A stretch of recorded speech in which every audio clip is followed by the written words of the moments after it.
রাস্তার কোথাও কাত হয়ে পড়ে আছে রিকশা, আবার কোনো রাস্তায় হাঁটু সমান পানি। এই রাস্তা দিয়ে হেঁটে চলাচল করছেন সবাই। পোশাক শ্রমিক, পথচারী, শিক্ষার্থী, ব্যবসায়ী সহ বিভিন্ন শ্রেণী পেশার মানুষের ভোগান্তির শেষ নেই। মানুষের চলাচলের রাস্তাটি দীর্ঘদিন যাবৎ পানির নিচে ডুবে আছে। আশুলিয়ার পানিতে তলিয়ে থাকা রাস্তাগুলো ব্যবহার করেই যাতায়াত করতে হচ্ছে এখানকার বাসিন্দাদের। নেই রাস্তা সংস্কারের দৃশ্যমান কোনো উদ্যোগ। ঠান্ডা পানি মারিয়েই চলাচল করতে হচ্ছে মানুষকে। প্রতিনিয়ত গড়ে উঠছে নতুন নতুন প্রতিষ্ঠান, বাড়ছে জনসংখ্যা।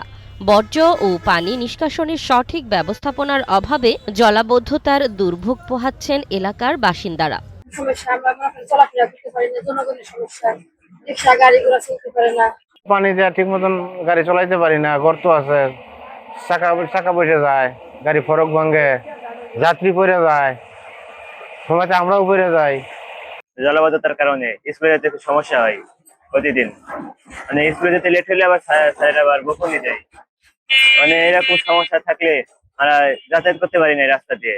এক্সট্রিম মশার কয়েল প্ল্যান্ট ফাইবার দিয়ে তৈরি, ডেঙ্গু, চিকুনগুনিয়া বাহি সহ যে কোনো মশার বিরুদ্ধে দেয় এক্সট্রিম সুরক্ষা। সারা বছরই নোংরা পানিতে ডুবে থাকে আশুলিয়ার ইয়ারপুর ইউনিয়নের সড়কগুলো। ময়লা দুর্গন্ধযুক্ত দূষিত পানিতে ডুবে থাকা সড়কে চলাচলে ভোগান্তি তো আছেই, পাশাপাশি মানুষ আক্রান্ত হচ্ছেন চর্মরোগ সহ নানান রোগে।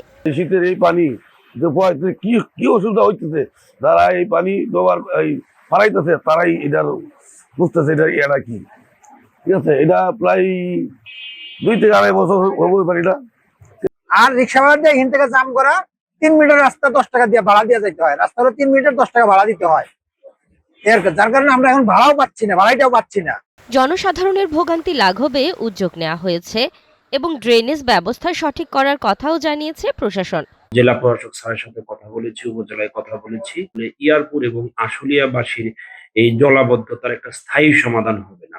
অস্থায়ীভাবে আমরা যেসব রাস্তায় জলাবদ্ধতা ছিল, বেশ কিছু রাস্তায় আমরা ড্রেনের কাজ শুরু করেছি, উপজেলা থেকেও করা হচ্ছে। এবং ছোট ছোট যে রাস্তাগুলো সেগুলো আমরা ড্রেন এবং রাস্তাঘাটগুলো আমরা সংস্কারের কাজ করছি, অলরেডি চলমান। আর বাগবাড়ির যে রাস্তাটার কথা বললেন, ওই রাস্তাটা পাশ হয়েছে, ওই রাস্তার কাজ হয়তো উপজেলা থেকে খুব শীঘ্রই শুরু হয়ে যাবে। শিল্পাঞ্চলের লাখো মানুষের দুর্ভোগ লাঘবে স্থায়ীভাবে জলাবদ্ধতা দূর করতে দ্রুত দৃশ্যমান পদক্ষেপ নেয়ার দাবি স্থানীয় বাসিন্দাদের।